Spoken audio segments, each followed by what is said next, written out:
तो बच्चों कल हम लोगों ने एम्पियर सर्कुलर लॉ की एप्लीकेशन पढ़ी थी। जल्दी जल्दी एम्पियर सर्कुलर लॉ का फॉर्मूला बोलो। Line integral of B dot dl is equal to mu not into y। B क्या होता है? सभी वायर्स के कारण मैग्नेटिक फील्ड, चाहे वो एम्पीरियन लूप के अंदर हो चाहे वो एम्पीरियन लूप के बाहर हो। बट I क्या था? केवल और केवल वो वाला करंट जो एम्पीरियन लूप के अंदर होता है। बात समझ में आई? B डॉट dl को जब हम लोगों ने आगे फॉर्मुलेट किया तो B dl cos theta is equal to mu not into y। तो हमारा सबसे पहला मेन मोटो क्या है कि हमें कोई भी ऐसा एक लूप बनाना है जो हाईली सिमेट्रिक हो। हाईली सिमेट्रिक का मतलब समझ में आ जाएगा कि उस लूप में जैसे ही आप चलने वाले हो लूप के हर पॉइंट पर एंगल सेम रहे। एक चीज हो, जैसे ही आप लूप कंसीडर करोगे, मान लोगे, अज्यूम करोगे, तो लूप में साथ के साथ आप अपनी डायरेक्शन को भी मान लेना। डायरेक्शन टोटली आपकी मर्जी है, आपको क्लॉकवाइज डायरेक्शन में चलना है या एंटी क्लॉकवाइज डायरेक्शन में चलना है। बट डायरेक्शन से होगा क्या? जिस डायरेक्शन में आप चल रहे हो उस डायरेक्शन वाले करंट को आप पॉजिटिव कंसीडर कर लेना, उसके ऑपोजिट क्या हो जाएगा? नेगेटिव। बहुत सिंपल सा फंडा है। मैं आपको थोड़ा सा एक बार प्रूव करके दिखा देता हूँ जिसमें आपको कॉन्फिडेंस आ जाए। देखो, मान के चलो कि मेरे पास I1 एक करंट वायर है। अब ये करंट वायर बताओ यहाँ से ऐसे आ रही है और अंदर की तरफ जा रही है। बात समझ में आ गई? एक वाली वायर ये रही मेरे पास, मान लो I2, एक वाली वायर ये रही मेरे पास I3 और एक वाली वायर ये रही मेरे पास I4। क्या ये चार वायर समझ में आ गई? अब मुझे तो ना एक लूप बनानी है। लूप में कैसे भी बना सकता हूँ, मेरी मर्जी है पहली बात। पर मुझे हाई सिमेट्री बनानी है तो मान लो मैंने ये लूप बना लिया। जैसे मैंने लूप कंसीडर करी ना बच्चों, बोलो इसमें कौन सी डायरेक्शन में चलना पसंद करोगे, क्लॉक या एंटी क्लॉक? Anti clock. मान लो एंटी क्लॉक वाइज डायरेक्शन में आपने चलना स्टार्ट कर दिया। अब इसका मतलब क्या होगा? एंटी क्लॉक वाइज का मतलब बाहर, यानी जो करंट बाहर जा रहा है वो पॉजिटिव है और जो अंदर जा रहा है वो। तो हमने क्या बोला कि जैसे ही हमने लूप कंसीडर कर ली, लूप की डायरेक्शन माननी हमारी मर्जी है। लूप की डायरेक्शन हमें क्या इंडिकेट करेंगे?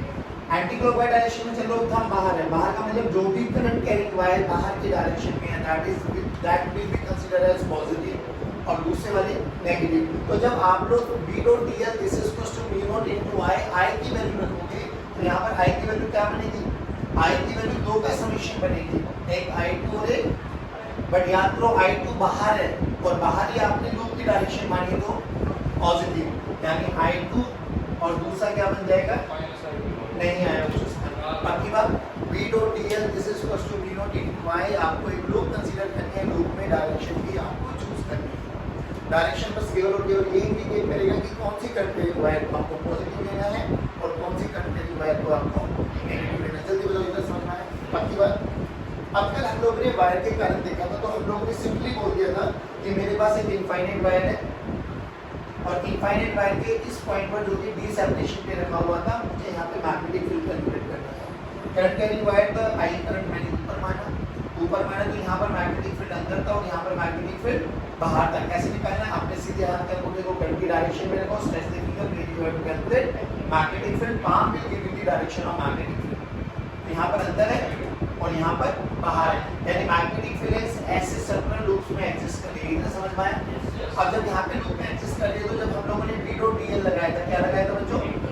सारे बच्चे बोलो बच्चों, जब B डॉट dl लगाया था तो मैग्नेटिक फील्ड का फॉर्मूला क्या था? V nought I by 2 pi d। और इतना समझ में आया? अब हम बात करते कि वायर जो होती है ना, वैसे तो सिलेंड्रिकल शेप की वायर होती है। कोई भी घर में वायर देखो, ये देखो पीछे वायर जो लगी हुई है, ये देखो, ये सारी की सारी सिलेंड्रिकल शेप की वायर है। अब जो ये सिलेंड्रिकल शेप की वायर है ना, इसको भी दो पार्ट्स में डिफाइन कर दिया गया, एक होलो और एक सॉलिड। होलो का मतलब समझना कि जो मान लो ये होलो वायर है, अगर मैं इसके अंदर से रिफिल निकाल दूं तो बेसिकली एक होलो वायर बनेगी। और होलो वायर का मतलब अंदर तो कुछ है ही नहीं, तो जो करंट चलेगा वो खाली केवल और केवल सरफेस में चलने वाला है। ये बताओ, ये समझ में आया नहीं? और सॉलिड का मतलब कि जो करंट चलेगा वो पूरी वायर में चलेगा, सरफेस पे भी चलेगा और इसके अंदर भी अवेलेबल होगा। पहले ये बताओ, याद करो करंट इलेक्ट्रिसिटी में हम लोगों ने एक टर्म पढ़ी थी जिसको हम लोगों ने बोला था current density. Current density is represented by J vector और J vector basically current density को क्या बोला गया था? Current per unit area. Current per unit, जिसको पता है बहुत अच्छी बात है, नहीं पता तो सुन लो। Current density is represented by J vector, है ना? और ये बोला गया था I by area vector into A cap. Done है ना? हमेशा। अरे याद है कुछ? पक्की बात? नहीं याद है तो ऐसे याद कर लो, बस अब ये फॉर्मूला याद कर लो, J डॉट ए। ठीक है? क्यों? क्योंकि जब भी आप ये वाले सारे न्यूमेरिकल्स करने वाले हो ना, तो मोस्ट प्रोबेबली आपको ना डेंसिटी के नाम से गिवन होगा। अगर मुझे डेंसिटी पता है, उस वाली वायर का क्रॉस सेक्शनल एरिया मुझे पता है, तो उसमें कितना करंट फ्लो कर रहा है वो मैं कैलकुलेट कर सकता हूँ। अभी हम बात कर रहे हैं होलो वायर। अब देखो बच्चों, होलो वायर का पहला मतलब तो हमें समझ में आ गया, अंदर से खाली जो भी करंट फ्लो करेगा वो केवल और केवल सरफेस में फ्लो करने वाला है। मान लो ये मेरे पास एक होलो वायर है, इनफाइनाइट होलो वायर है बच्चों, ठीक है, और इसका रेडियस हम लोगों ने कैपिटल आर मान लिया, ये इसकी एक्सिस है, ये रेडियस मैंने कैपिटल आर मान लिया। अभी जो मुझे मैग्नेटिक फील्ड कैलकुलेट करनी है वो 2 पॉइंट्स पे कैलकुलेट करनी है, एक इसके अंदर वाला पॉइंट और एक इसके बाहर वाला पॉइंट। अब इसके अंदर वाला पॉइंट और बाहर वाले पॉइंट का मतलब है, ये एक्सिस है ना, इस एक्सिस से ये मैंने छोटा डिस्टेंस मान लिया, एक्सिस स्मॉल आर, तो मेरे पास 2 पोजीशन बन गई, when small R is less than capital R, और second when small R is greater than capital R, यानी जब वो इनसाइड है और जब वो आउटसाइड है। अब एक बात बताओ बच्चों मेरे, देखिए मान लो इसमें करंट फ्लो कर रहा है बाहर की डायरेक्शन में, अब करंट इसके सरफेस में रहने वाला है, अंदर तो करंट होगा नहीं क्योंकि अंदर कुछ मटेरियल है ही नहीं, तो करंट सरफेस में मूव करने वाला है। अब एक बात बताओ, जब मैं इसी वायर को ऊपर से देखूंगा, बेसिकली मैं टॉप व्यू के बारे में बात कर रहा हूँ, तो मुझे ये वायर कैसे दिखाई देगी? सर्कुलर शेप में दिखाई देने वाली है। देखना ये वाली वायर है, सामने से देख रहे हो तो आपको सिलेंड्रिकल दिखाई देगी, ऊपर से देख रहे हो तो आपको केवल और केवल ये वाला पार्ट ही तो दिखाई देगा, और ये वाला पार्ट कैसा है? अच्छा एक चीज और, अंदर से खाली है तो ये क्या दिखाई देगा? एक डिस्क टाइप दिखाई देगी या सर्कल टाइप दिखाई देगी? पक्का? आप बेसिकली रिंग, वही सर्कल है ना, रिंग टाइप दिखाई देगी। तो देखो इधर, अगर मैं इसका टॉप व्यू देखूं तो मुझे ये एक ऐसे दिखाई दे रही है, जिसका रेडियस कितना है बच्चों? आर। अब अच्छी बात सुनो, जो करंट फ्लो कर रहा है वो केवल और केवल इस वाले पार्ट में फ्लो कर रहा है, नहीं आया समझ? पक्का? चलो, इस वाले पार्ट में फ्लो कर रहा है, यानी ये वायर कैसी है समझ लो, ऐसे प्लेन में ऐसे वायर है, अंदर गई और बाहर की तरफ निकल गई। डन है? जैसे ये मार्कर है, इस मार्कर को ऐसे बनाओ, बेसिकली ये वायर है और ये वायर का ये वाला पार्ट आपको दिखाई दे रहा है। Got it? अब देखो ये सी पॉइंट कहाँ पर है? आउटसाइड, यानी ये वाला पॉइंट यहाँ पर कहीं पे लाई कर रहा है, और ये वाला ए पॉइंट कहाँ पर है? इनसाइड, यानी ये वाला पॉइंट यहाँ कहीं पे लाई कर रहा है। ठीक, अब सबसे पहले क्या करना है, हमें दोनों पॉइंट्स पर मैग्नेटिक फील्ड कैलकुलेट करना है। तो सबसे पहले देखो ये करंट कैरिंग वायर है, पहली बात जो ये करंट कैरिंग वायर है, अगर मैग्नेटिक फील्ड है अंदर, तो देखो बाहर कैसे, पहले बाहर के बारे में बात करो, बाहर यहाँ किधर है?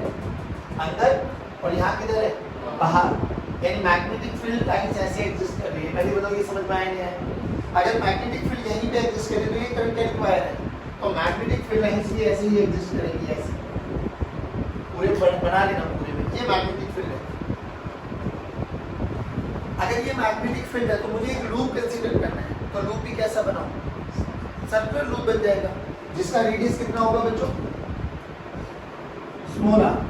ये रेड कलर का मैंने लूप बना दिया है, अब ये कंप्लीट कर लेना बच्चों, ये मैंने एक रेड कलर का लूप बना लिया।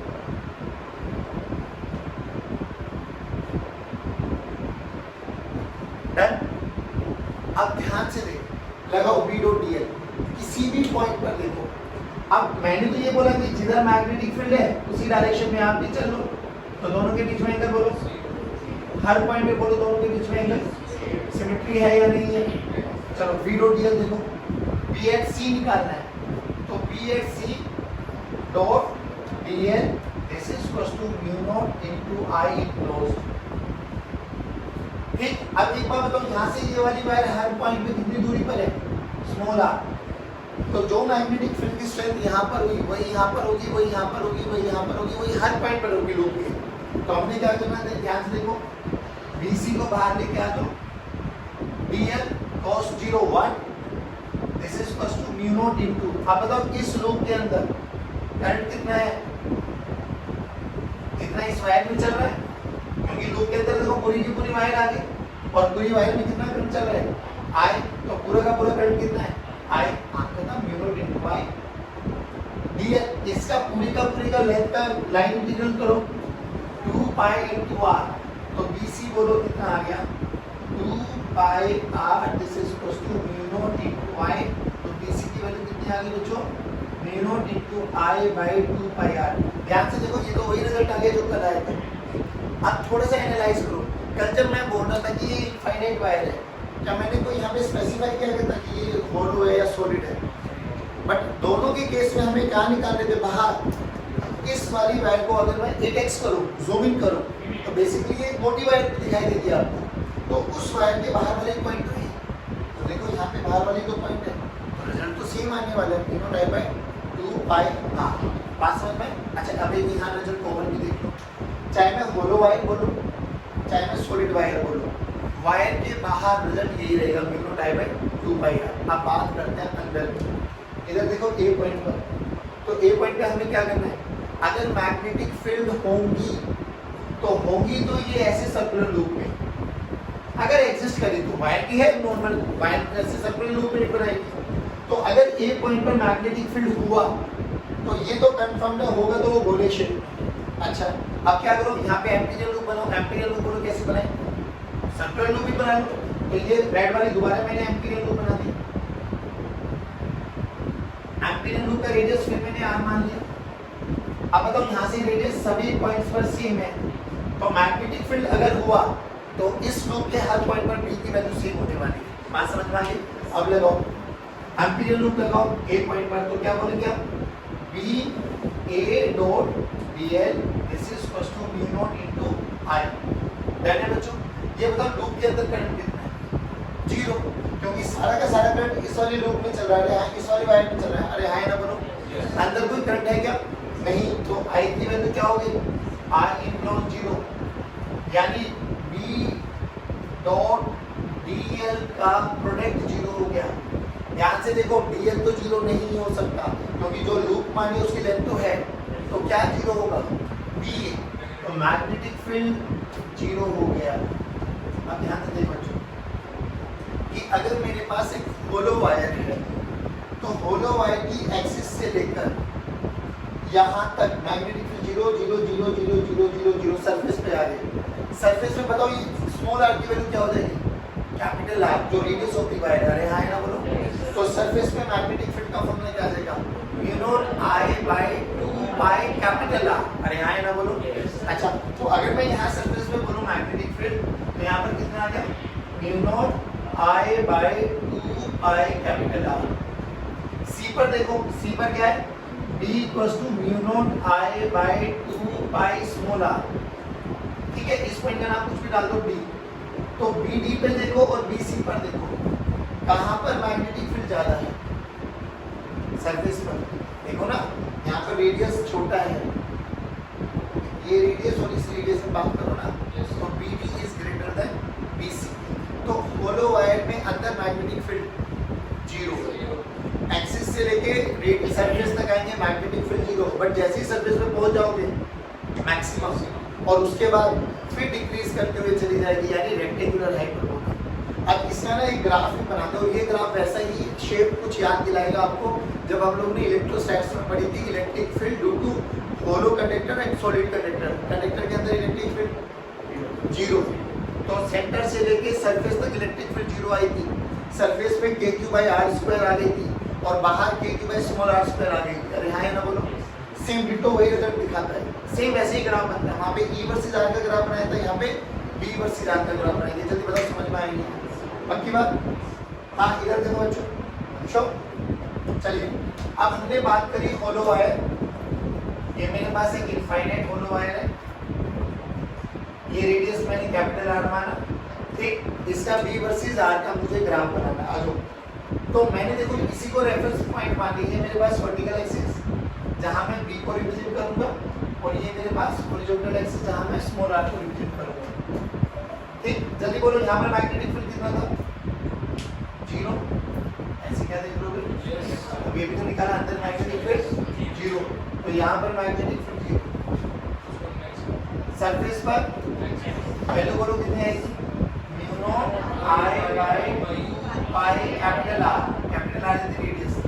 उसके बाद आगे चले थे तो रेक्टेंगुलर हाइपरबोला किसी भी पॉइंट पे कितनी आ जाएगी। अब हम बात करेंगे सॉलिड वायर के बारे में। देखो ध्यान से, सॉलिड वायर का मतलब समझ में आ गया? अरे बोलो भाई। सॉलिड वायर का मतलब अंदर भी भरा हुआ है, यानी करंट पूरी वायर में फ्लो करने वाला है। ये इसकी एक्सिस और ये इनफाइनाइट वायर है बच्चों। चलिए देखो, मतलब इसमें करंट ऐसे फ्लो करेगा, इधर ध्यान से देखो, सही है। चलिए करंट कितना फ्लो कर रहा है, आई, और इसकी डेंसिटी मान ली मैंने जे, और अभी जे यूनिफॉर्म मान के चल रहा हूँ, ठीक है।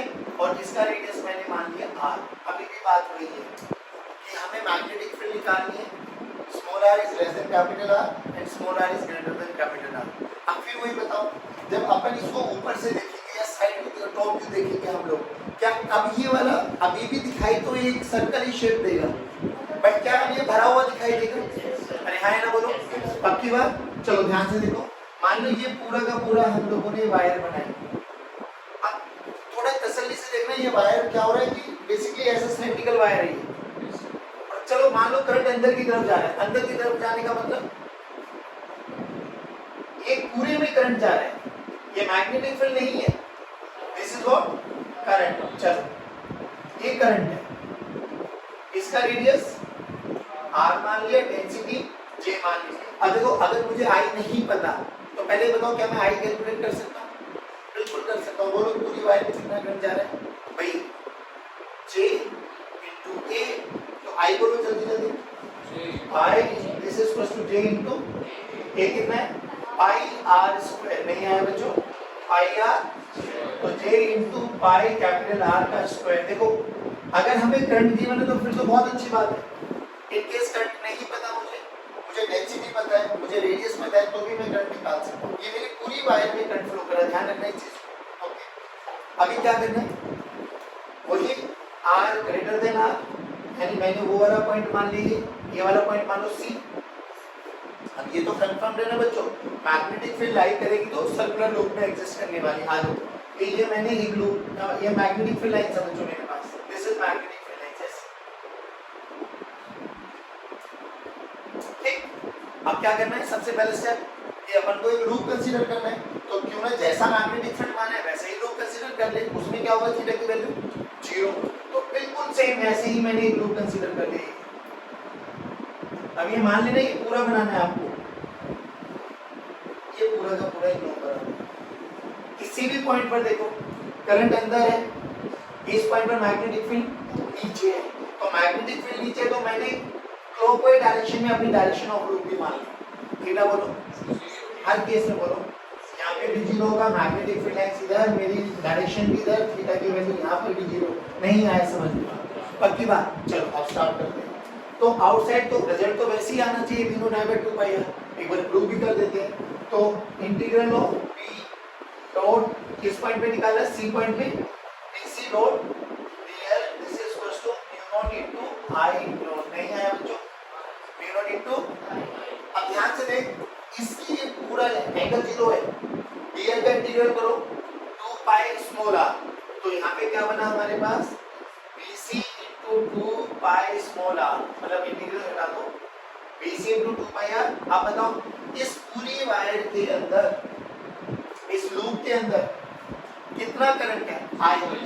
और I लिखना चाहो I लिख दो, करंट डेंसिटी की टर्म्स में लिखना चाहो करंट डेंसिटी की टर्म्स में लिख दो, मुझे उससे कोई मतलब नहीं है। तो यहाँ पर I इंटू पाई, मतलब J इंटू पाई इंटू R का स्क्वायर। नहीं आया बच्चों, पक्की बात। तो यहाँ से BC की वैल्यू बोलो, V नॉट। तो BC की वैल्यू देखो यहाँ से क्या आ गया, J into pi R square into V nought by 2 pi into R। Pi ने पाई को डबल उठा दिया, V naught J bye 2R। बंद करिए।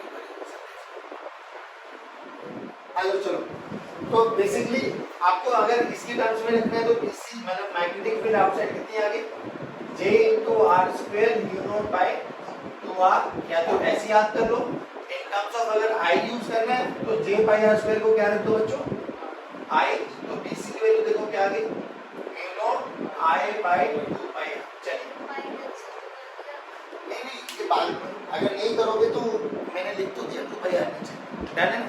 अब आ जाओ, अब इधर देखो, अगर मुझे अंदर किसी पॉइंट पे निकालना है तो मान लो ये पॉइंट है मेरा ए, अब इस पॉइंट पे निकालना है तो मैग्नेटिक फील्ड अगर हुई तो ये तो कंफर्म्ड होगी तो इसी डायरेक्शन में, क्लॉकवाइज डायरेक्शन में, क्योंकि देखो करंट अंदर है, मैग्नेटिक फील्ड क्लॉकवाइज डायरेक्शन में एग्जिस्ट करेंगे। चलो अगर मैग्नेटिक फील्ड क्लॉकवाइज डायरेक्शन में एग्जिस्ट करिए तो अच्छी बात क्या है, लूप भी क्लॉकवाइज डायरेक्शन में मान लो। तो मैंने ये लूप मान ली, देखो ध्यान से बोलो, what is the angle between B and DL, हर पॉइंट पे थीटा की वैल्यू 0। चलो ये तो समझ में आ गया। अब एक बार बताओ मुझे, एक पूरी वायर में करंट I चल रहा था, पूरी वायर में ये करंट I, तो क्या इस वाली वायर में करंट अभी भी I रहेगा या कम हो जाएगा या उससे ज्यादा होगा, कम हो जाएगा, क्योंकि अब एक वायर का छोटा सा पोर्शन अपन कंसीडर कर रहे हैं। अब ये रेडियस कितना माना मैंने, स्मॉल r, अरे हाँ ना बोलो। बट अच्छी बात क्या है कि करंट डेंसिटी सेम है, अगर करंट डेंसिटी सेम है तो यहाँ पर मान लेते हैं कि इस लूप में करंट I1 है। अब बोलो I1 की वैल्यू आ जाएगी J I स्मॉल r का स्ट्रक्चर, मतलब ये समझ में आया नहीं है। बाकी बात I1 लिखना चाहो I1 लिख देना, J की टर्म्स में लिखना चाहो J की टर्म्स में लिख देना। अब जल्दी बोलो, integral of B at A dot dl this is equal to mu not into I enclosed. देखो बच्चों BA DL के बीच में एंगल 0 है, cos 0 1 हो जाएगा। BA जो कि सिमेट्री से हर पॉइंट पे यहाँ पे दूरी r रहने वाली है, तो BA की वैल्यू हर पॉइंट पे सेम रहेगी, तो BA को बाहर लेके आ जाओ। Integral of DL this is equal to mu not into I enclose कितना हो जाएगा I1, तो यहाँ पे I1 रखो। BL की वैल्यू फिर 2 पाई r आएगी, रखो यहाँ पर BA की वैल्यू बोलो 2 pi small r this is equal to mu not into I1 की वैल्यू ये रख दो बच्चों, J पाई r का स्क्वायर। नहीं आया बच्चों, ध्यान से देखो, r ने r को मार देना है, BA की वैल्यू कितनी आ गई, म्यू नॉट, पाई ने पाई को मार देना है, mu naught J by r भी बचेगा ऊपर, नीचे 2 आ गया। This is in terms of J। ये मैग्नेटिक फील्ड जो अंदर बनेगी वो कितनी बनेगी, mu naught J r by 2। अब याद रखने वाली क्या बात है, ये जो r है ये कहां से है, ये बेसिकली एक्सिस से डिस्टेंस है ना, एक्सिस से ये दूरी तो मानी थी ना मैंने स्मॉल r, ये ध्यान रखना। ये r क्या माना जाता है, या ऐसे वायर दिखाई देगी तो सेंटर से r की दूरी है, अरे हाँ ना बोलो, तो ये आ गया मेरे पास। अब देखो ये वाला फॉर्मूला भी आ गया, ये वाला फॉर्मूला भी आ गया। सरफेस पे अगर मैं बात करूं तो सरफेस पे बात करें तो B एट ये वाला पॉइंट D मान लेते, ये है सरफेस मेरा, तो ये वाला पॉइंट D मान लेते, बताओ BD कितना आ जाएगा, mu not I by 2 pi capital R। अब ये वाला पॉइंट देखो, दिस इज इनसाइड, ये सरफेस पर है बच्चों और ये आउटसाइड है, ठीक है। अब देखो r क्या है, स्मॉल r क्या है, सेंटर से डिस्टेंस, सो सेंटर पे स्मॉल r की वैल्यू क्या हो जाएगी सारे बच्चों, तो b कितना हो जाएगा 0, यानी magnetic field on the axis of current carrying wire is always 0। फिर एक b और r में कैसा ग्राफ है, लीनियर ग्राफ, यानी जैसे जैसे आप r की वैल्यू को बढ़ाते चले जाओगे लीनियरली ग्राफ बढ़ता चला जाएगा। जब आप यहाँ पे सरफेस पे आ जाओगे तो सरफेस का मतलब क्या हो गया, स्मॉल r की वैल्यू कैपिटल R के बराबर आ जाएगी, अरे हाँ ना बोलो, तो कैपिटल R के बराबर आ जाएगी, मैग्नेटिक फील्ड मैक्सिमम आ जाएगा। फिर जैसे आप बाहर चले जाओगे तो धीरे धीरे देखो मैग्नेटिक फील्ड फिर कम होता चला जाएगा, यानी अब ग्राफ समझ में आया क्या होगा, 0 ओरिजिन से स्टार्ट होने वाला है, पहले लीनियरली बढ़ेगा, एक पॉइंट पे मैक्सिमम आएगा, फिर डिक्रीज करते हुए चला जाएगा। यानी अगर मैं इसी पॉइंट पर यहाँ पे ग्राफ बनाने की कोशिश करूँ, देखो ध्यान से, आराम से सुना बिल्कुल, ये मैंने सेंटर वाली लाइन मान ली, इस लाइन पे मैंने B मान लिया और ये मैंने स्मॉल r मान लिया, और ये मेरा सेंटर सरफेस है बच्चों, यानी यहाँ पर मैग्नेटिक फील्ड 0 है, फिर लीनियरली बढ़ने वाला है सरफेस पर और फिर डिक्रीज होता चला जाएगा। पहले बताओ ये ग्राफ समझ में आया नहीं, और उससे ज्यादा इंपॉर्टेंट है ना, आपको बस एक ये फॉर्मूला याद रखना है, और इस फॉर्मूले में mu naught J r by 2 में r सेंटर से वो वाला पॉइंट जब हम लोग वायर के इनसाइड पे मैग्नेटिक फील्ड कैलकुलेट करना चाहते हैं। नहीं आया? बाकी बात दोनों केसेस को एक बार एनालाइज करो। होलो वायर में हमने क्या देखा था कि मैग्नेटिक फील्ड इनसाइड 0 है, मैक्सिमम की सरफेस पर और डिक्रीज होती जाती बाहर। लेकिन दोनों केसेस में एक रिजल्ट देखो, चाहे सॉलिड हो चाहे होलो हो, magnetic field outside the wire तो सेम रहने वाला है। बट इसमें क्या रिजल्ट आ गया, अगर सॉलिड वायर तो अंदर मैग्नेटिक फील्ड एग्जिस्ट करती है, एक्सिस पर अभी भी 0 होगा, बट जैसे जैसे आप एक्सिस से सरफेस की तरफ बढ़ोगे लीनियर ग्राफ बढ़ता जाएगा। और रिजल्ट क्या आया तो इसमें v naught j r by 2, v naught j r by j क्या है, करंट डेंसिटी। अब करंट डेंसिटी वेरिएबल भी हो सकती है और करंट डेंसिटी यूनिफॉर्म भी हो सकती है। अगर करंट डेंसिटी वेरिएबल होगी तो आपको इंटीग्रेशन का यूज करना है, और कांस्टेंट होगी तो डायरेक्ट आपका फॉर्मूला यूज है आपके पास। आज क्या है, सेंटर से वो वाला पॉइंट जहां पर आपको मैग्नेटिक फील्ड कैलकुलेट करनी है। जल्दी बताओ आया नहीं आया? बाकी बात आराम से